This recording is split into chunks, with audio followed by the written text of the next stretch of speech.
नमस्कार दोस्तों, स्वागत है आपका केडी स्टडी क्लब में। आज हम क्लास 6 का चैप्टर 10 का पार्ट 2 करने जा रहे हैं। ये कविता बहुत बड़ी थी, इसलिए हम इसको 2 पार्ट में कर रहे हैं। पहले हमने यहाँ तक पढ़ ली थी कि किस तरीके से राजा के जब उन पे अपना कब्जा कर लेते थे रानियों के कपड़े और उनको गहनों को कैसे वो कलकत्ता के बाज़ार में नीलाम करते थे। अब आगे पढ़ते हैं। यो पर्दे की इज्जत परदेशी के हाथ बिकानी थी, बुंदेलो हर बोलो के मुँह हमने सुनी कहानी थी, खूब लड़ी मर्दानी वह तो झांसी वाली रानी थी। अब जो पर्दे में रहने वाली रानियाँ थी उनको बाहर निकलने की इजाज़त, तो उनकी इज्जत को कैसे वो मतलब देसी अपने देश में ऐसे बेच रहे थे कि उनके कपड़ों को, उनको गहनों को बाजार में नीलाम कर रहे थे। कुटिया में थी विषम वेदना, महलों में हाथ अपमान, वीर सैनिकों के मन में था अपने पुरखों का अभिमान। नाना दुदुपंत पेशवा जुटा रहा था सब सामान, वही छबीली ने रणचंडी का कर दिया प्रकट आह्वान। अब कुटिया में जो रह रहे थे उनके मतलब महलों में हो या कुटिया में हो, गरीब हो अमीर हो, सबके मन में इनके लिए अब एक अपमान आ गया था कि मतलब ये कैसे हमारे देश के साथ ऐसे कर रहे हैं, हमारे राजाओं के उनकी औरतों के साथ कितना अपमान भरा काम कर रहे हैं। तो उनके मन में एक उनके लिए घृणा थी कि अब हमें तो इनसे लड़ना है, अब इन्हें हमें यहाँ से भगा देना है।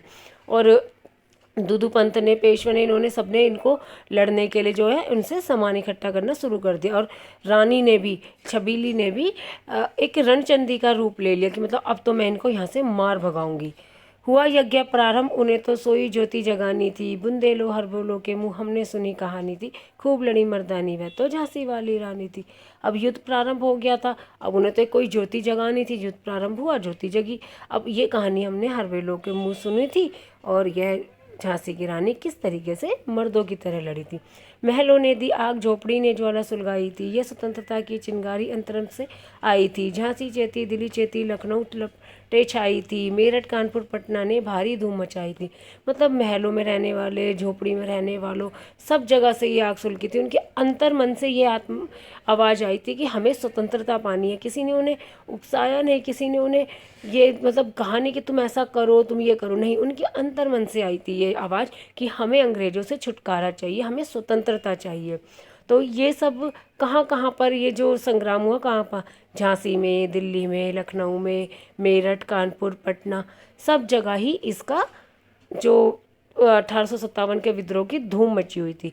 जबलपुर, कोल्हापुर में भी कुछ हलचल उकसानी थी और जबलपुर और कोल्हापुर में भी यही हाल था। इस स्वतंत्रता महायज्ञ में कई वीर वर आए काम, नाना दुदुपंत, तात्या चतुर, अजीमुल्ला सरनाम, अहमद शाह मौलवी, ठाकुर कुंवर सिंह, सैनिक अभिनव, भारत के इतिहास गगन में अमर रहेंगे जिनके नाम। अब इस लड़ाई में, इस जो युद्ध हुआ था, इसमें वीर गति को प्राप्त हुए थे कौन? नाना दुदुपंत, तात्या चतुर, अजीमुल्ला सरमान, अहमद शाह मौलवी, ठाकुर कुंवर सिंह और सैनिक अभिराम जी। इनका जो नाम है वह हमेशा अमर रहेगा। लेकिन आज जुर्म कहलाती उनकी जो कुर्बानी थी, बुंदेलो हर बोलो के मुँह हमने सुनी कहानी थी, खूब लड़ी मर्दानी वह तो झांसी वाली रानी थी। अब जो उन्होंने जुर्म करे थे अंग्रेज़ों ने, उनकी जो कुर्बानी थी हमें बेकार नहीं जाने देनी है। जो अंग्रेज़ों ने हम पे जुर्म करे, राजा महाराजाओं को मारा, जो वीर गति को प्राप्त हुए, उन सब का भी हमें बदला लेना है। इनकी गाथा छोड़ चले हम झांसी के मैदानों में, जहाँ खड़ी है लक्ष्मी माई बाई मर्द बनी मर्दानों में। लेफ्टिनेंट वॉकर आ पहुँचा, आगे बढ़ा जवानों में, रानी ने तलवार खींच ली, हुआ धुंध आसमानों में। मतलब अब इनकी जो हम बता रहे हैं कि ये शहीद हुए, इनकी गाथा को छोड़ के अब हम कहाँ जा रहे हैं? झांसी के मैदान में, जहाँ पे लक्ष्मीबाई जो झांसी की रानी है वह लड़ रही है, किसकी तरह? मर्दों की तरह, मर्दानी में।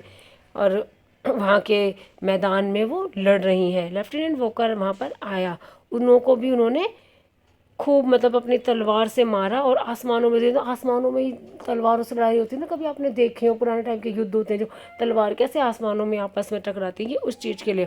जख्मी होकर वॉकर भागा, उसे अजब हैरानी थी, बुंदेलो हर बोलो के मुँह हमने सुनी कहानी थी, खूब लड़ी मर्दानी वह तो झांसी वाली रानी थी।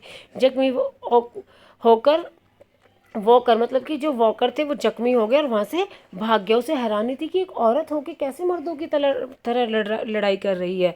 तो ये कहानी हमने हरबोलो के मुंह सुनी थी कि किस तरीके से झांसी की रानी लक्ष्मीबाई मर्दानों की तरह लड़ी थी। रानी बड़ी काल पे आई कर 100 मील निरंतर पार, घोड़ा थक कर गिरा भूमि पर, गया स्वर्ग तत्काल सीधा। यमुना तट पर अंग्रेजों ने फिर खाई रानी से हार, विजयी रानी आगे चल दी किया ग्वालियर पर अधिकार।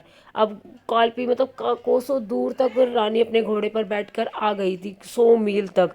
तो अब वहाँ पर जो घोड़ा था उनका वह थककर भूमि पर गिरा और मर गया, वह भी वीरगति को प्राप्त हुआ। यमुना के तट तक उन्होंने मतलब अंग्रेजों ने फिर खाई रानी से हार, उन्होंने वहाँ तक आके अपनी विजय प्राप्त करी थी और जो अंग्रेजों को तो उनको हरा दिया था। विजयी रानी आगे चल दी क्या ग्वालियर पर। अब विजयी जो रानी थी वह आगे बढ़ी और ग्वालियर पर अधिकार कर लिया था उन्होंने। अंग्रेजों के मित्र सिंधिया ने छोड़ी राजधानी थी, बुंदेलो हरबोलो के मुंह हमने सुनी कहानी थी, खूब लड़ी मर्दानी वह तो झांसी वाली रानी थी। और जो ग्वालियर के राजा थे सिंधिया, उन्होंने क्या किया, अंग्रेजों से मित्रता कर ली उनके डर के मारे और उन्होंने अपनी राजधानी को वहाँ से छोड़ दिया और चले गए। विजय मिली पर अंग्रेजों की फिर सेना गिराई थी, अब के जनरल इसमें सन्मुख था, उनसे मुँह की खाई थी, उसने मुँह की खाई थी। कान्हा और मंदरा सखियां रानी के संग आई थी, युद्ध क्षेत्र में उन दोनों ने भारी मार मचाई थी। अब उन्हें विजय तो मिल गई थी रानी लक्ष्मीबाई को, तो परंतु अंग्रेजों ने फिर से घेर लिया था। अब उनके सामने क्या था, स्मिथ सन्मुख थे, उन्होंने भी मुंह की खाई, उनको भी उन्होंने मार गिराया।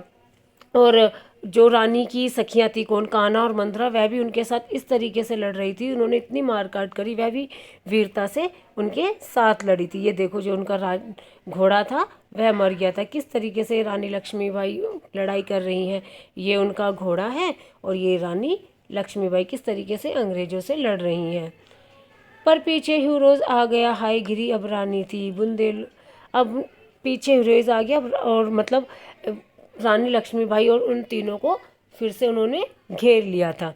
तो भी रानी मार काट कर चलती बनी सैन्य के पार, किंतु सामने नाला आया था यह संकट विषम अपार। घोड़ा नड़ा अड़ा, नया घोड़ा था, इतने में आ गए सवार, रानी एक शत्रु बहुतेरे होने लगे वार पर वार। अब जो अंग्रेजों ने रानी को और उनकी सहेलियों को घेर लिया था, उसके बावजूद भी रानी मार काट उनको करती हुई मारती हुई आगे निकल गई। आगे निकलने के बाद एक नाला आया, पर जो घोड़ा था वह नाला पार नहीं करा, क्योंकि जो घोड़ा था वह नया था, क्योंकि उनका जो घोड़ा था जो उनका साथ दे रहा था वह तो मर चुका था। तो अब उन्होंने नए घोड़े की सवारी करी, पर नया घोड़ा उनका साथ नहीं दे पाया, उसने आके जो नाला आया वह पार नहीं करा, कूद नहीं पाया, वह वहीं पर ही रुक गया। अब उसके रुकने से क्या हो, पीछे से घुड़सवार और आ गए जो कि अंग्रेज थे, उन्होंने उस पर लगातार वार करते चले गए, क्योंकि रानी तो एक थी और शत्रु बहुत सारे थे, वह इस पे वार करते चले गए। घायल होकर गिरी सिंघनी, उसे वीर गति पानी थी, बुंदेलो हरबोलो के मुंह हमने सुनी कहानी थी, खूब लड़ी मर्दानी वह तो झांसी वाली रानी थी। अब रानी लक्ष्मीबाई घायल होके नीचे गिर गई और वीर गति को प्राप्त हुई, यानी कि उनका भी निधन हो गया था। यह कहानी हमने हरबोलो के मुंह सुनी थी और किस तरीके से रानी झांसी लक्ष्मीबाई लड़ी थी, इस तरीका से उनका बखान किया गया इसमें। रानी गई सिधार चिता, अब उसकी दिव्य सवारी थी, मिला तेज से तेज तेज की वह सच्ची अधिकारी थी, अभी उम्र कुल 23 की थी, मनुज नहीं अवतारी थी, हमको जीवित करने आई बन स्वतंत्रता नारी थी। अब रानी तो स्वर्ग सिधार गई थी, अब चिता ही उनकी सवारी थी, मतलब कि अब घोड़े पर नहीं थी, अब चिता पर वह लेटी हुई थी, उनके उस पर तेज था, वो इस तेज की सच्ची अधिकारी थी। उन्होंने किस तरीके मतलब 23 की ही उम्र थी और किस तरीके से उन्होंने वीरता से अंग्रेजों को हराया था, उनसे लड़ी थी और किस तरीके से उन्होंने वीर गति प्राप्त की थी और हमें एक जज्बा दिया था कि हम स्वतंत्रता प्राप्त कर सकते हैं, हम अंग्रेजों के खिलाफ लड़ सकते हैं। जब एक औरत होकर वह लड़ सकती हैं तो हम सब मिलकर अंग्रेजों से स्वतंत्रता प्राप्त कर सकते हैं।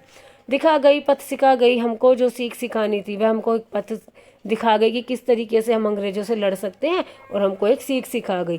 बुंदेलो हरबोलो के मुंह हमने सुनी कहानी थी, खूब लड़ी मर्दानी वह तो झांसी वाली रानी थी। हमने बुंदेलो के हरबोलो के मुंह कहानी सुनी थी कि किस तरीके से रानी जो लक्ष्मीबाई थी वो मर्दों की तरह लड़ी थी। जाओ रानी याद रखेंगे हम कृतज्ञ भारतवासी, यह तेरा बलिदान जगावेगा स्वतंत्र अविनाशी, हो वे चुप इतिहास लगे सच्चाई को चाहे फांसी, हो मदमाती विजय मिटा दे गोलों से चाहे झांसी। अब कह रहे हैं कि भारतवासी जो है तुम्हारी जो कृतज्ञता है, जो तुम्हारे उसको याद रखेगी, तुम्हारे बलिदान को याद रखेगी, तुम्हारी हमेशा आभारी रहेंगे हम भारतवासी। जिस तरीके से तुमने स्वतंत्रता के लिए उन अंग्रेज़ों से लड़ाई की थी, चाहे वो अंग्रेज़ तुम्हारे झांसी पे गोले फेंके या सच्चाई जो है उसको फांसी लगा दे, परंतु जो आपकी ये हमारे ऊपर कृपा है, हम इसको कभी नहीं भूल पाएंगे। तेरा स्मारक तू ही होगी, तू खुद अमिट निशानी थी। तुम अपनी स्मारक हो, तुम अपनी याद खुद हो, तुम्हारी ये जो निशानी है वो कभी मिट नहीं सकती है। बुंदेलो हर बोलो के मुँह हमने सुनी कहानी थी, खूब लड़ी मर्दानी वह तो झांसी वाली रानी थी। किस तरीके से बुंदेलो के हरबोलो ने झांसी की जो रानी थी लक्ष्मीबाई, उनका बखान किया है, उनकी तारीफ की, उनका जो उन्होंने अंग्रेजों से लड़ाई की उसके बारे में बताया कि किस तरीके से एक औरत होते हुए उन्होंने मर्दों की तरह लड़ाई की थी। यह जो कविता लिखी है सुभद्रा कुमारी चौहान जी ने लिखी है, बहुत ही अच्छी कविता है, आपको ज़रूर पसंद आई होगी। धन्यवाद।